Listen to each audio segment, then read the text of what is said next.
Bienvenidos al podcast Transforma, un espacio donde hablamos de negocios y emprendimiento. Aquí escucharás testimonios de nuestros invitados, quienes te compartirán experiencias, consejos y herramientas que pueden llevar tu negocio al siguiente nivel. Comenzamos.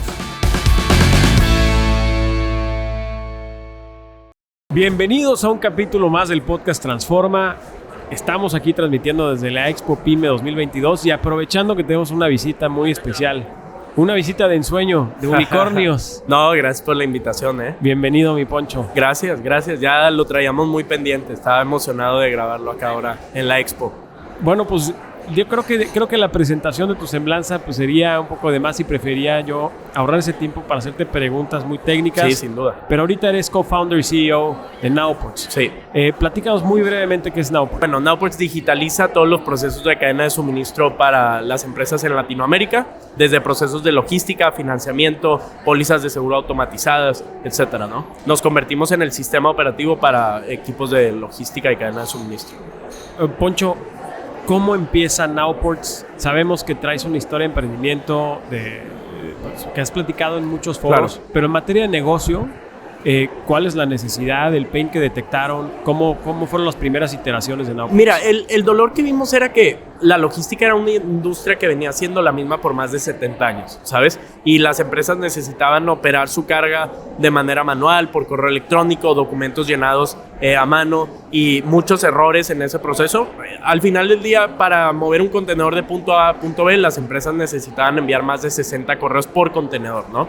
Y Nowports dijimos, si digitalizamos esto, podemos mejorar mucho la visibilidad de las empresas, su día a día, etcétera. Y de ahí partimos, arrancamos con esa idea. Sabíamos del mundo de logística, yo por mi familia, tenía una empresa de logística en mi familia y creo que era algo obvio, ¿no? 90% de las cosas a nuestro alrededor alguna vez estuvieron en un contenedor marítimo. Sí. Oye, ¿cuáles fueron los primeros pasos que dio Nowports? Lo que tú recuerdas, ¿cómo iniciaron? Empezaron con la detección del problema y luego, ¿de ahí qué? ¿Cuál fue el primer paso? Mira, identificamos el problema y creo que una de las mejores cosas que pudimos haber hecho fue ir al mercado automáticamente, ¿no? O sea, no teníamos una plataforma lista, no habíamos desarrollado todo en software, etcétera. Simplemente queríamos ir a probar el mercado en tiempo real. Y eso fuimos a vender, escuchar a las empresas qué necesitaban, qué dolores tenían y en base a eso íbamos construyendo la plataforma poco a poco, ¿no? Oye, ¿esos primeros clientes que fuiste a buscar siguen siendo o son clientes actuales de Nowports? Sí, mira, a ver, la regamos en muchas formas y hay muchos clientes que no necesitaban Nowports y nosotros en algún momento decidimos dejarlos de servir o ellos no le encontraron un valor a nuestra plataforma, porque Nowports no es para todas las empresas que mueven carga, es para algunas en específico que tienen unos dolores de información, de visibilidad, etcétera, ¿no? ¿El grueso de ese tipo de empresas cuál es? O sea, ¿es un sector determinado, es un tamaño determinado? No, mira, cuando tienen actividades recurrentes de logística, o sea, cada mes y no que importan solo una vez al año, ¿no? Porque al final del día, si solo importas una vez al año, no hay problema en hacerlo por correo electrónico, no hay problema en llenar unos documentos porque es una vez. Ahora, si lo haces 100 veces al mes, 100 contenedores, ya es un tema, ¿no? Yo creo que una empresa empieza a necesitar Nowports a partir de los 4 o 5 contenedores al mes. Oye, ¿y cómo funciona tu modelo de pricing? ¿Cómo se determina? Mira, funciona al igual que las empresas de logística tradicional, que es en cada contenedor que Nowports mueve, cobramos una transacción a las navieras, ¿no? Les decimos, oye, si cuesta $1,000, nosotros te vamos a cobrar $150 de transacción, ¿no? Ok, entonces el cliente, o sea, vaya tú... Desde nuestra plataforma, ajá, el cliente escoge qué quiere mover, de dónde, etcétera, y le cobramos una comisión. Esa comisión es del 4 al 15%. Wow. Sí. O sea, digamos, la plataforma integra todo el proceso hasta la selección del... Mira, desde el pick-up en China, en una ciudad que esté lejos del puerto, nosotros nos encargamos y te lo entregamos en tu almacén en Guadalupe, Nuevo León, ¿sabes? Wow. Tema de conexiones. O sea, sí, me causa mucha duda de que en la parte logística, imagino que mucho es conectar, o sea, connect the dots, sí, o conectar los puntos. ¿Cómo llegas desde el productor o fabricante a conectar los primeros puntos logísticos, sí, hasta llegar? Claro. Mira, haciendo muchas cosas que no escalen también, ¿sabes? Al principio nosotros calculábamos dónde iba tu carga y te poníamos que era un aproximado. Conforme fuimos creciendo, lanzamos satélites propios, o bueno, más bien rentamos satélites propios para poder traquear la ruta de Asia a Latinoamérica y saber dónde iba el buque en tiempo real. Pero y esto te lo cuento porque es como, primero hacemos cosas que no escalen, vemos si funcionan, si al cliente le llama la atención y ahora sí invertimos ahí, ¿no? Entonces, todavía tenemos demasiados retos. Por ejemplo, las aduanas en Latinoamérica es uno de los temas más difíciles a manejar. Sí, cómo las vuelven más transparentes. Y no es que ellos no quieran hacerlas, realmente es un tema de capacidad tecnológica, de digitalización, etcétera. Y de ahí nace, ¿no? Oye, estoy imaginando una complejidad técnica impresionante. O sea, estás hablando temas de satélites, estás hablando a lo mejor de tecnología muy compleja. ¿Cómo fuiste desarrollando el equipo en base a la necesidad? Mira, el equipo, al principio Max y yo teníamos un perfil técnico, pero no éramos expertos en GPS, en localización, digitalización de documentos, Natural Language Processing, muchos temas que fuimos agregando después. Pero la realidad es que pasamos de un punto de ser generalistas a especialistas, ¿no? ¿A qué es especialistas? A traer gente que era experta en esos temas en específico, y creo que los hemos ido dominando a través del tiempo, ¿no? Oye, Poncho, el proceso de financiamiento, o sea, ¿cuánto tiempo pasó desde la creación de NowPorts, de su primera etapa, las primeras ventas que hiciste con eso que nos platicaste ahorita de los errores que cometieron con las primeras ventas, escuchar al mercado y el primer levantamiento de capital que realizaron? Aquí lo voy a separar en dos partes, porque hay una etapa en la que arrancamos NowPorts como una idea y un proyecto, pero todavía estábamos trabajando de tiempo completo en una empresa, estudiábamos, ¿sabes? Como no era nuestra prioridad NowPorts, era un proyecto. Y ahí pasaron 6 meses sin ninguna venta, lo cual habla muy mal de tu ejecución, de cómo pruebas al mercado, etc. Ahora, cuando renunciamos y nos salimos de universidad los dos, ahora sí nos fuimos a full con NowPorts y ahí empezaron las ventas y también el entrar a la aceleradora, que fue nuestra pre-seed, ¿no? Los $150,000 que levantamos. ¿Y con eso empezaron? Sí, con eso contratamos a el primer equipo de ventas. Primero, a los primeros NowPorters, o las primeras personas que se unieron a NowPorts, les pagamos con nuestros ahorros. Pero ya después fuimos con lo de la aceleradora a construir una máquina de ventas. Que eso te habla mucho de nuestro enfoque, es mucho en el crecimiento más que en tener la plataforma perfecta. Hoy en día nuestra plataforma se sigue desarrollando día a día, ¿no? ¿Qué valor nos estás dando con ese comentario? Las personas que te están escuchando, que literalmente a mí me queda el saco decir, oye, güey, ¿dónde es la primera inversión que debemos de colocar? Y muchas veces pensamos que es en los fierros o en la tecnología. Claro. Es en el equipo de ventas. Sí, mira, en el equipo de ventas y sobre todo en preguntarte cómo va a sobrevivir la startup, ¿no? O sea, a ver, ¿qué necesitas para vender lo mínimo? O sea, ¿qué necesitas para que tu primer cliente te compre? No, quiero ver la carga en tiempo real. Bueno, vamos a ponerle la carga, ¿sabes? Pero no hay que hacer la carga y los reportes y los documentos, solo eso. Y después vamos a ir descubriendo más cosas y le vamos agregando. Y así fue, ha sido un proceso muy natural y muy bonito en el sentido de que el cliente te va dictando tu próxima herramienta, ¿sabes? No tú se la dictas al cliente. O sea, se me hace muy padre esto porque no sentían entonces ustedes una presión tecnológica, o sea, desarrollar tecnología súper avanzada, súper costosa. Mira, yo creo que la sentíamos, pero hasta que adquiríamos al cliente. Entonces eso ya es bonito, o sea, porque al final del día si tú le dices a Coca-Cola, por poner un ejemplo, oye, tengo reportes, y luego no los tienes, vas a decepcionarlos increíblemente. Más bien, lo vendes, oye, ¿te interesa? Ok, ahora sí vamos a desarrollarlo. ¿Sabes? Probábamos mucho al mercado ese sentido. Ese approach se puede hacer, por ejemplo, en este caso de Coca-Cola, te dice, oye, sí, me gusta el tema de reportes, pero yo necesito que me des un reporte con X variable. No lo tienes. Sí. ¿Sería válido o funcionó, si ustedes lo hicieron, decirle, ok, no lo tengo, pero te lo desarrollamos juntos? Sí. Y aparte, mira, sí lo hacíamos mucho al principio, pero siempre nos cuestionábamos si eso solo le iba a funcionar a esa empresa o le iba a funcionar a otras 100. Si solo le iba a funcionar a esa empresa, a lo mejor lo hacíamos, pero no era prioritario. O sea, era algo que hacíamos en algún momento libre, ¿sabes? Okay. Hoy en día tratamos de solo hacer soluciones que puedan servir a una gran parte de nuestro porcentaje de clientes, ¿no? Es la escalabilidad siempre tiene que estar presente. Sí, si no te empiezas a convertir como en una software factory, ¿sabes?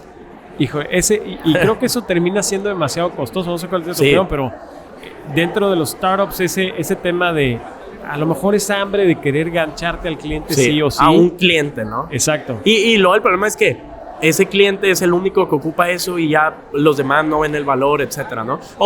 Mira, no recuerdo ahorita, pero alguna vez nos hemos equivocado ahí. Hoy sí te digo que todo lo que desarrollamos no lo dijo solo un cliente, ¿no? Lo dijeron múltiples, hay una necesidad, etcétera. Oye, ya cuando fueron, digamos, creciendo la propia startup, ¿Cómo vieron ustedes el desarrollo del mercado en materia de geografía? ¿Cuáles los mayores clientes, los más valiosos? Casi siempre empiezas en tu localidad donde tienes alcance de networking o de contactos.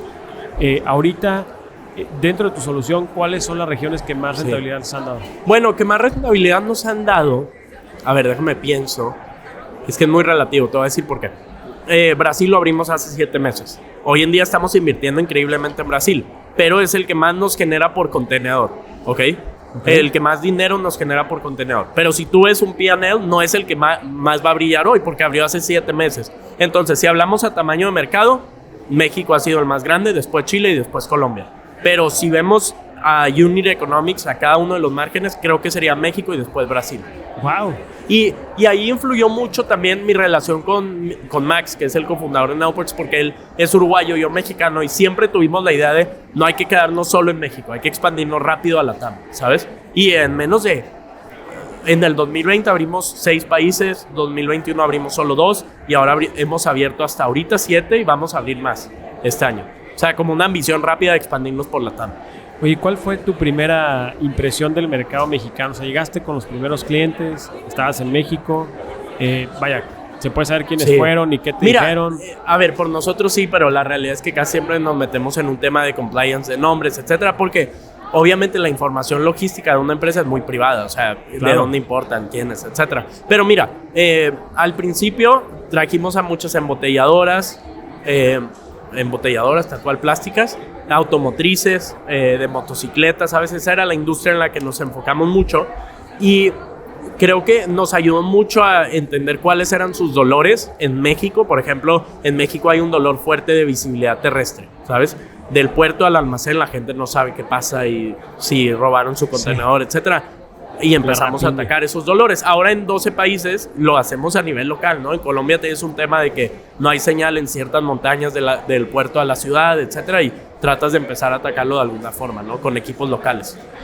Oye, ahora dentro de tu faceta como emprendedor, que a mí se me hace súper interesante, ¿cuál sería tu recomendación para un startup, digamos que ya tiene su modelo, que está, o sea, tiene los días contados de vida, por ejemplo, oye, se me acaba la lana para diciembre, en el sentido de cuáles son los siguientes pasos para poder hacer una ronda exitosa de capital? Yo creo que es de verdad tener un producto que puede ser una idea de 10, 15 o 100 billones de dólares. Al final del día, si vemos la estructura de los fondos, buscan retornos de 100x o 150x. Entonces, no es tanto cuánto estás ganando hoy, sino cuánto puedes ganar mañana y cómo eso puede conquistar al mundo, ¿sabes? Y siempre hemos hablado de eso. Nowports nunca lo pichamos como la empresa de logística, sino queremos ser el sistema operativo de toda la cadena de suministro. Y eso en Latinoamérica es una oportunidad de 650 billones de dólares. Queremos ser un unicorn primero, luego una de 10 billones, 15, etcétera, ¿no? Pero es hablar de una visión a largo plazo y lo más importante, una capacidad de ejecución. Siempre que hemos levantado una ronda hemos dicho, la queremos levantar y los últimos 12 meses hemos hecho esto, ¿no? Wow. Literalmente, o sea, me iría a la pregunta básica, Poncho, que le pudieras recomendar a ese emprendedor que nos puede estar escuchando. ¿Cómo puedes detectar que tienes una idea de 600 billones de dólares? Bueno, lleva un poco de research, ¿no? De un estudio de mercado y saber que no lo tienes que hacer formal, sino saber qué tan grande es el mercado que estás atacando y que no es solo un dolor que tú tienes, sino que tienen miles de empresas en la región o miles de personas, etcétera. Y lo segundo, en verdad poder probar el producto, o sea, probarlo no con familiares y amigos, sino con clientes reales que en algún momento pueden pagar si tu producto es bueno, ¿no? ¿Cómo, dentro de las etapas que ustedes desarrollaron dentro de las diversas rondas de capital, nos podrías platicar un poquito de esa historia? Sí. O sea, creo que la que hizo famosa obviamente fue la de la última, pero ¿cómo fue ese proceso de las primeras inversiones que recibieron? Mira, nuestra primera ronda fueron 8.6 millones de dólares. Creo que ahí fuimos la novedad en Latinoamérica a su escala, ¿no? Porque fue la ronda semilla más grande, pasamos por Y Combinator, yo tenía 18 años, ¿sabes? Hizo ruido de cierta manera en el ecosistema, pero de ahí la realidad es que nuestra historia era tan bonita que no estábamos viendo qué nos podía pasar y nos terminó pasando lo que le decimos el diciembre negro, que era un tema de flujo de capital, que nos quedamos sin dinero para pagar las navieras, etcétera, ¿no? Eso fue a 2020, o sea, un año después de levantar la primera ronda, ¿sabes? Y a partir de esos errores en diciembre y cosas que pudimos haber mejorado, empezamos a mejorar demasiado internamente la empresa, tanto en equipo, en procesos, en producto, en adquisición de clientes. Hoy en día adquirimos más de 400 empresas por mes. Es un récord que tenemos y una capacidad, en mi opinión, muy, muy grande. Y es porque nos vimos ante esa situación de vida o muerte, ¿no? Entonces, el 2021 levantamos 2 rondas, una de 24 millones de dólares y otra de 65. Y luego, en 2022, 150 millones. Entonces, ahí fue como tocar nuestro punto más bajo para tratar de mejorar todo e ir para arriba, ¿no? Y ahorita el enfoque ese de la última ronda que fue liderada por SoftBank era hablar mucho de, ok, a ver, ya demostraron que pueden ser un líder regional, ya demostraron que son buenos en logística, ahora toca demostrar que podemos ser la empresa financiera más grande de comercio exterior en Latinoamérica. Ese es el objetivo hoy en día, que es nuestro nuevo producto de Nowports Capital, ¿no? ¿Hubo algunos, digamos, hitos o datos clave que les hayan ayudado o crees que hayan sido determinantes para lograr la última inversión de 150? Justo en la última, sabes que salió una métrica que nosotros antes ni medíamos mucho, pero se convirtió en clave, es no tanto cuántos clientes adquieres, sino cuántos retienes, ¿sabes? Y eso fue así un diferenciador, sí, el churn. Porque ya, a ver, si eres una cubeta a la que se le están poniendo 150 millones de dólares y se salen 80, es un gran problema, ¿no? Claro. Y eso, yo creo que esa fue de las métricas más claves, pero hablando de hitos, fue abrir Brasil y, en mi opinión, conquistar Brasil. O sea, lo abrimos y abrimos 3 ciudades rápido, o sea, fue como muy rápido nuestra expansión ahí. Y adicional a eso, tener marcas que eran referentes, o sea, marcas multinacionales que un investor como SoftBank entendiera, porque al final del día hay muchas empresas grandes en Monterrey que a lo mejor son difíciles que ellos reconozcan, pero si traíamos a esas empresas grandes como IKEA, etcétera, ellos podían ser referentes de nuestro servicio, ¿no? Oye, ahora, ¿qué sigue para Nowports? Una vez que ya logran estos 150 millones, estás abriendo en muchas ciudades, como lo comentas. Claro. O sea, ¿hacia dónde van ya? Vamos a ser públicos sin duda, o sea, ese es nuestro camino, estamos preparando a ser la empresa pública. No los próximos 12 meses, probablemente no los próximos 24, pero es el siguiente hito que tenemos a nivel compañía. ¿Y qué tienen que hacer para lograrlo? Crecer 10x como mínimo, entonces es un súper reto. Navegar ante la incertidumbre que hoy en día hay en crisis financiera, etcétera, que creo que es un súper tema ese. Y nada, el crecer 10x es un reto significativo, porque es abrir nuevos mercados, nuevos idiomas, nuevas culturas, etcétera. Sí, justamente eso. Y nuevos productos también. O sea, el tema del crecimiento tiene que ser geográfico. No, yo veo 2 tipos de crecimiento. Uno geográfico, el cual es importante, pero también uno de penetración a clientes. O sea, ¿a qué nos referimos? ¿Cuántos más productos le puedo vender al mismo cliente, ¿no? O sea, es decir, si ya tengo un super cliente en logística, ¿por qué no le vendo financiamiento? ¿Por qué no le vendo seguro? Pagos internacionales, etcétera. Eso es mucho de nuestro futuro a largo plazo, no tanto nuevas empresas. Me causa una duda muy grande el tema del equipo, porque al tener esas iteraciones, pues necesitas gente especializada en desarrollo de producto, y el tema de la cultura, o digamos, primero de la parte de contratación, digamos, o scouting, de tener buenos perfiles, y luego la parte de la cultura que debe tener Nowports. O sea, ¿cómo se concentran o quién maneja esa parte? ¿Es un tema tuyo y de tu socio Max? Mira, en mi opinión es un tema compartido al 100% en el equipo de liderazgo, ¿sabes? El poder mantener una buena cultura, poder tener un equipo de liderazgo que funcione, que tenga reuniones que sean productivas y amenas, ¿sabes? Disfrutar lo que hacemos en el día a día. Pero bueno, los fundadores deben empezar con ese ejemplo, ¿no? Y yo creo que es gran parte de nuestro rol hoy en día.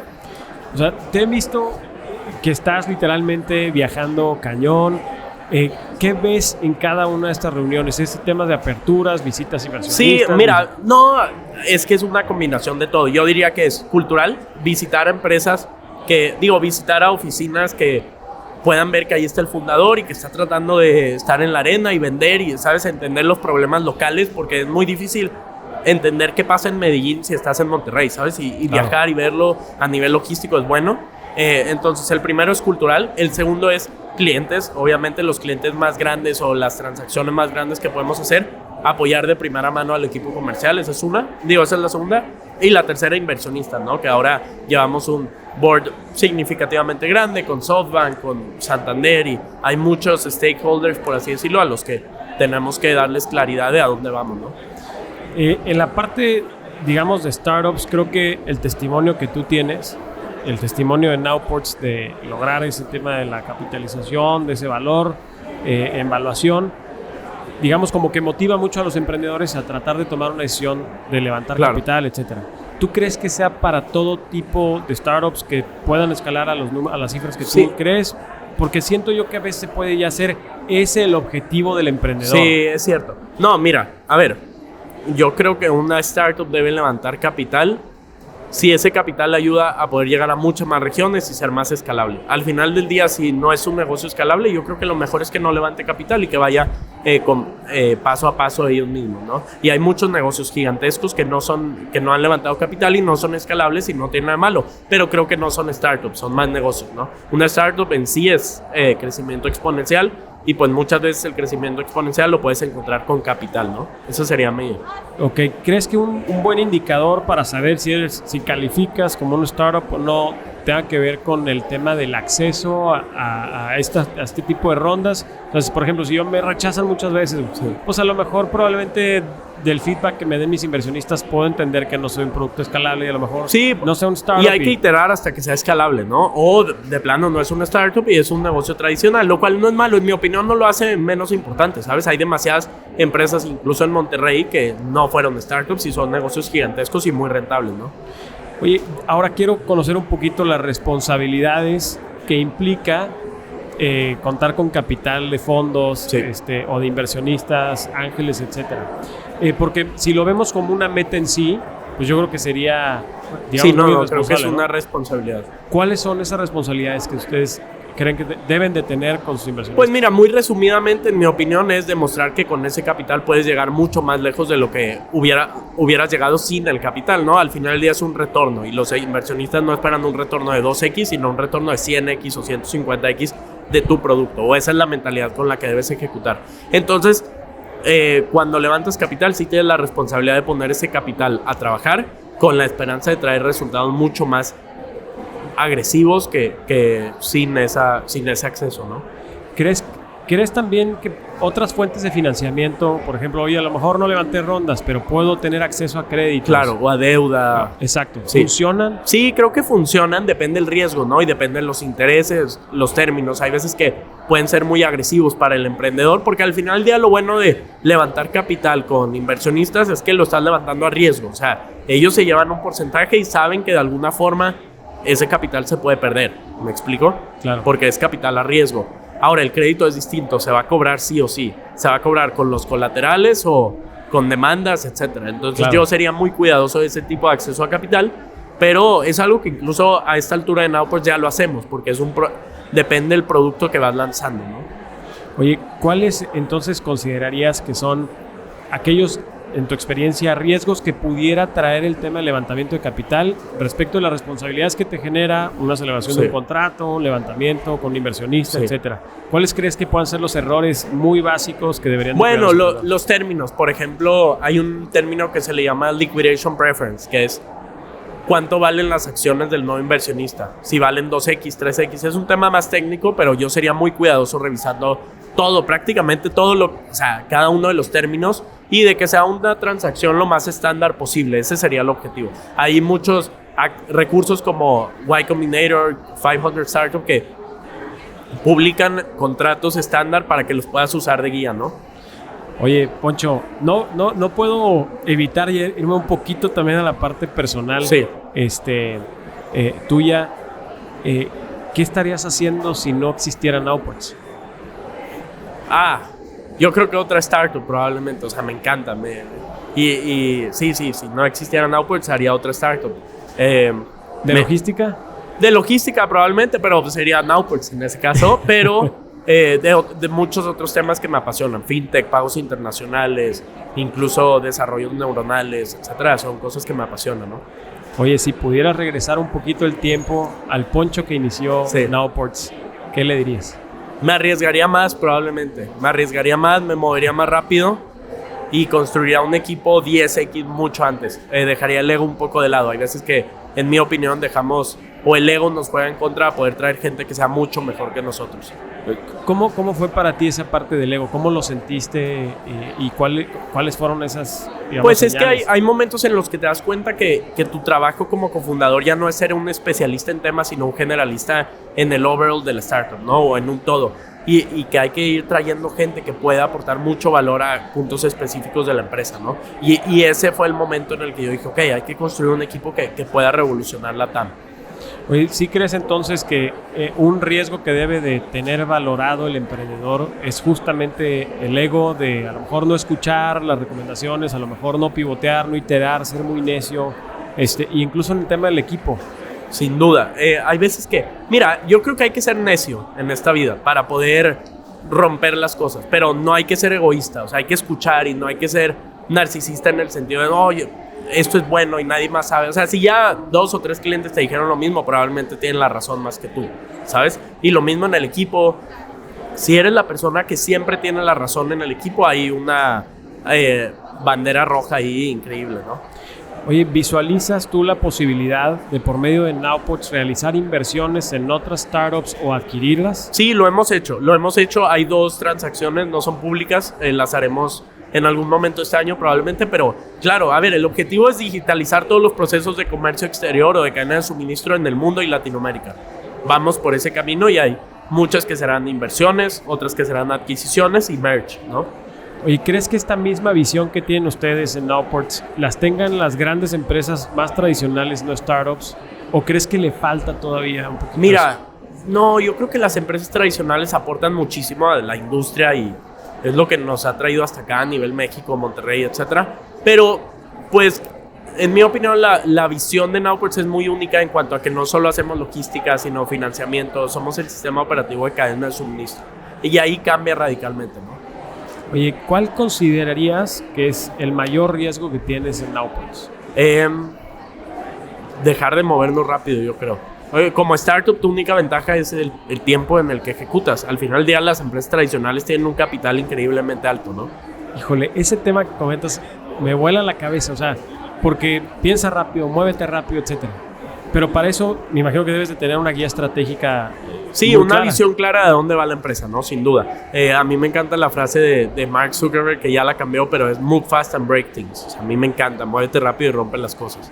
Oye, ¿incomodas a personas cuando rompes algunas cosas? ¿Te ha llegado algo y hay alguna? Porque también estás en una industria. Sí, estamos en una industria compleja, tradicional, ¿no? Te diría que me he sorprendido de lo bien que nos ha tratado la industria, ¿eh? O sea, digo, obviamente habrá ciertas incomodidades, competencias. Yo creo que un poco de competencia no tan transparente o no tan clara, pero el promedio es mucho mejor que eso. O sea, el promedio le gusta colaborar, le gusta ver cómo puedes hacer cosas juntas, etcétera, ¿no?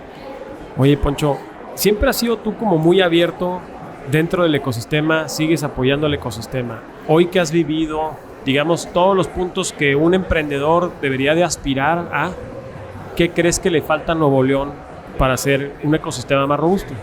Mira, le faltaba capital y creo que el capital ya llegó. ¿Me explico? O sea, llegaba el capital de riesgo, me refiero. Yo creo que había fondos, y muy abiertamente lo digo, que se hacían llamar de riesgo, pero invertían hasta que Y Combinator invertía en ti o algo así, y eso no es riesgo, ¿sabes? Para mí, lo que está cambiando es que ya hay fundadores que invierten en las startups y hay fondos que invierten antes de que entres a Y Combinator, ¿sabes? Como muy temprano, y confían por primera vez en los emprendedores. No te diría que hace falta mejores emprendedores. O sea, yo veo una calidad increíble en Monterrey. Faltaba capital y faltaba a lo mejor una visión global. Eso es lo único. Porque hay veces que como Monterrey es tan grande y diría yo tan pasional, nos encanta ser de Monterrey y ser regio, ¿sabes? Sí, a veces local. Construimos soluciones muy locales en vez de globales, y yo creo que eso faltaba, pero está cambiando. Es un proceso de emprendimiento. Nowports no lo ha hecho perfecto, nos hemos equivocado mucho ahí, pero creo que el promedio de emprendimiento en México y en Monterrey en específico está mejorando mucho a hacer soluciones globales.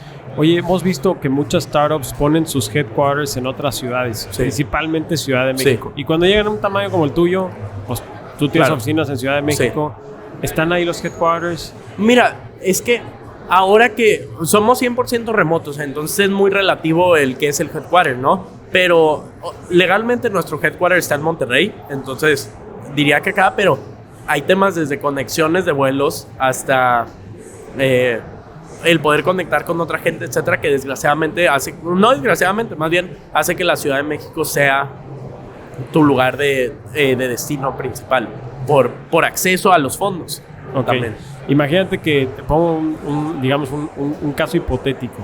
Tienes la posibilidad de cambiar una cosa de Monterrey, sí, con el objetivo de poder hacerlo la capital de emprendimiento, sí, pues a nivel nacional. Si me dejas decir 3 cosas, estoy seguro que pasa.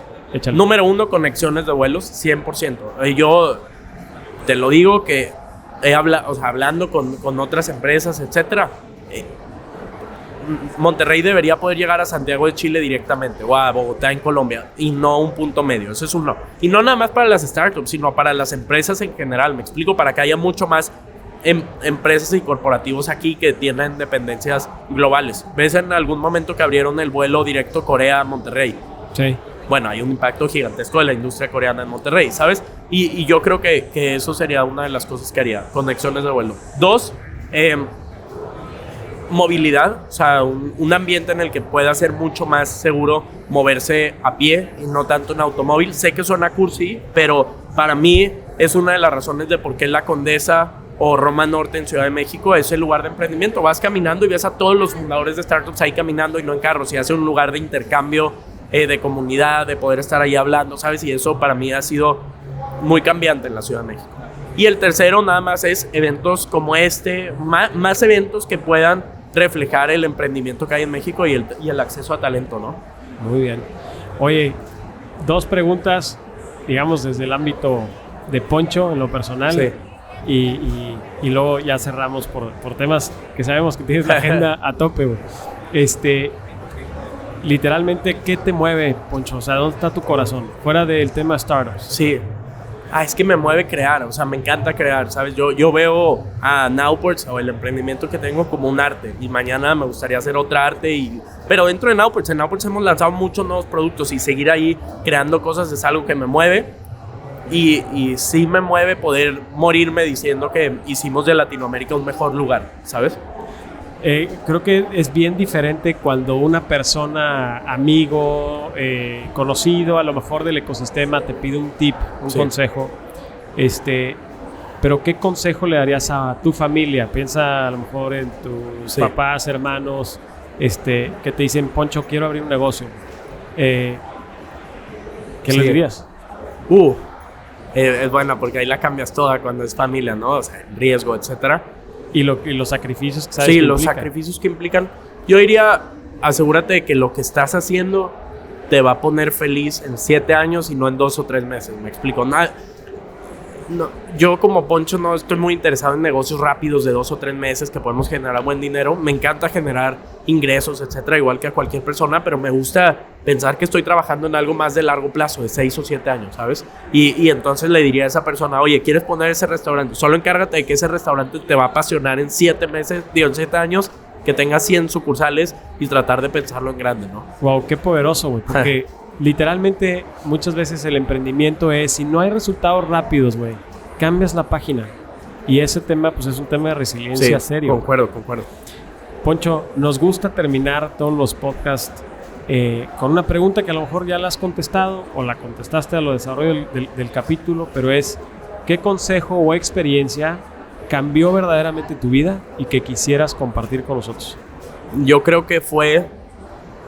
el que más he tenido en cuenta últimamente y los últimos meses ha sido saber que siempre estás en el día 1. O sea, nunca ni es tan tarde ni es tan temprano para hacer algo, ¿me explico? O sea, ni eres tan grande como para dejar de pensar en crecer, etcétera, ¿sabes? Y siempre estás en el día 1, entonces puedes empezar a probar cosas, puedes seguir aprendiendo cosas, ¿sabes? Como el día en el que pasas al día 2 empiezas a envejecer, en ese sentido, ¿no? En pensamiento. Yo diría, siempre quédate en el día 1 pensando si la solución que estás haciendo realmente es un problema en Latinoamérica, es un problema latente, etcétera, ¿no? Poncho, muchísimas gracias. Gracias. Es un verdadero gusto, güey, y obviamente felicidades a nombre de todos por lo que estás haciendo, y ojalá pues te mantengas, sé que por tiempo es muy complicado, pero gracias por ser accesible, güey, porque contestas el WhatsApp, porque estás en el grupo del Cabrito, güey, y sabemos que te podemos contactar y contestas. Y ahí soy activo sí. En el grupo. Pero no, muchas gracias y en verdad la invitación también. Muchas gracias.